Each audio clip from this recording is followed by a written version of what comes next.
വയനാട് വൈത്തിരിയിൽ ഇന്ന് പുലർച്ചെ 3 മണിയോടെയാണ് പുലി എത്തിയത്. വേങ്ങക്കോട് സുനിലിന്റെ വീട്ടിലാണ് ഈ പുലി ഇറങ്ങിയത്. പുലി എത്തിയതിന്റെ CCTV ദൃശ്യങ്ങൾ ഉൾപ്പെടെ പുറത്തു വന്നിട്ടുണ്ട്. സുനിലിന്റെ വീടിന്റെ മുന്നിലുള്ള ആ കാണുന്ന CCTVയിലാണ് പുലിയുടെ ദൃശ്യങ്ങൾ പതിഞ്ഞത്. രാവിലെ വലിയ രീതിയിൽ ശബ്ദം കേട്ടാണ് ഇവർ എണീക്കുന്നത്. തുടർന്ന് CCTV പരിശോധിച്ചപ്പോഴാണ് അത് പുലിയാണെന്ന് തിരിച്ചറിയുന്നത്. തുടർന്ന് വനം വകുപ്പിനെ വിവരം അറിയിക്കുകയായിരുന്നു. വനം വകുപ്പ് അല്പസമയം മുമ്പ് ഇവിടെ വന്ന് പരിശോധന നടത്തിയിട്ടുണ്ട്. പുള്ളിപ്പുലിയാണ് ഇവിടെ എത്തിയതെന്ന സ്ഥിരീകരണവും വനം വകുപ്പിന്റെ ഭാഗത്തു നിന്നും ഉണ്ടായിട്ടുണ്ട്. ഇപ്പോൾ സുനിൽ നമ്മുടെ കൂടെ ചേരുന്നുണ്ട്. ചേട്ടാ, രാവിലെ ശബ്ദം കേട്ടാണോ നിങ്ങൾ എണീക്കുന്നത്?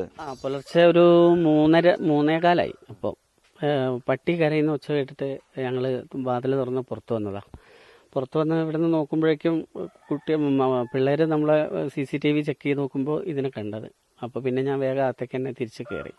പിന്നെ തന്നെ ഫോറസ്റ്റിലേക്ക് അറിയിച്ചു. പിന്നെ അപ്പം ഫോറസ്റ്റിൽ അറിയിച്ചപ്പോൾ അവരിങ്ങനെ ആനേനെ എന്തോ ഓടിച്ചിട്ട് എത്തുന്നുള്ളൂ, രാവിലെ നമ്മളേക്ക് എത്താമെന്ന് പറഞ്ഞു. പിന്നെ ഒന്നും കുഴപ്പങ്ങളുണ്ടായിട്ടില്ല. പുള്ളിപ്പുലിയാണെന്ന് അവർ സ്ഥിരീകരിച്ചില്ല. അവർ സ്ഥിരീകരിച്ചു, പുള്ളിപ്പുലിയാണെന്ന് സ്ഥിരീകരിച്ചു. പിന്നെ ഇന്നലെ ഇവിടെ ആനയുണ്ടായിരുന്നു. പിന്നെ ഇതൊക്കെയാണ്. കടുവ പിന്നെ ഇടയ്ക്കിടയ്ക്ക് ഇവിടെ വന്നു പോകുന്നൊരു സ്ഥലമാണ്. ഈ പ്രദേശം മൊത്തം ഇതൊരു സ്വകാര്യ വ്യക്തിയുടെ തോട്ടമാണ്. ഇതിങ്ങനെ കാട് പിടിച്ച് കിടക്കാൻ തുടങ്ങിയിട്ട് ഒരു 4 വർഷത്തോളമായി. നമ്മൾ പല തവണ അവരോട് പറഞ്ഞതാണ് ഇതൊന്ന് വെട്ടി ക്ലീൻ ചെയ്യാൻ വേണ്ടിയിട്ട്. നമ്മളിവിടെ ഞങ്ങളാകെ 3 ഫാമിലിയെ ഇവിടെ താമസിക്കുന്നുള്ളൂ, വേറെ ആരുമില്ല. അപ്പം ഞങ്ങളെ ജീവനും സ്വത്തിനൊക്കെ ഭീഷണിയാണ് ഇപ്പോൾ ഇത്. അവരോട് പറയുമ്പോൾ അവരതൊരു അത്ര സീരിയസ് ആയിട്ടൊന്നും എടുക്കുന്നില്ല. ഇപ്പോൾ ഉള്ള ഒരു പ്രശ്നം. പിന്നെ പഞ്ചായത്തിൽ അറിയിച്ചിട്ടുണ്ട്. പഞ്ചായത്ത് നമുക്ക് സ്ട്രീറ്റ് ലൈറ്റ് ചെയ്തു തരാമെന്ന് പറഞ്ഞിട്ടുണ്ട്. ഇനി എന്താവുന്നുള്ള. വീട്ടുമുറ്റത്ത് വരെ പുലി എത്തി. ആശങ്കയുണ്ടോ?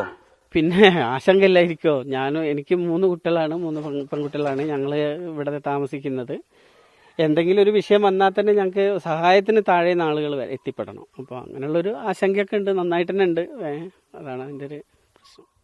എന്താണെങ്കിലും ഈ വനം വകുപ്പുമായി സംസാരിക്കുമ്പോൾ അവർ പറയുന്നത് ഈ പ്രദേശത്ത് നേരത്തെയും വന്യമൃഗങ്ങളൊക്കെ എത്തിയിട്ടുണ്ട്. അപ്പോൾ 4ഓളം ക്യാമറകൾ ഈ വിവിധ മേഖലകളിലായി വെച്ചിട്ടുണ്ട് എന്നാണ് പറയുന്നത്. എന്താണെങ്കിലും പുള്ളിപ്പുലിയാണെന്നുള്ള സ്ഥിരീകരണം ഉണ്ടായിട്ടുണ്ട്. സുനിൽ പറഞ്ഞ പോലെ തന്നെ ഇന്നലെ കാട്ടാന ഉൾപ്പെടെ ഈ പ്രദേശത്ത് എത്തിയിരുന്നു.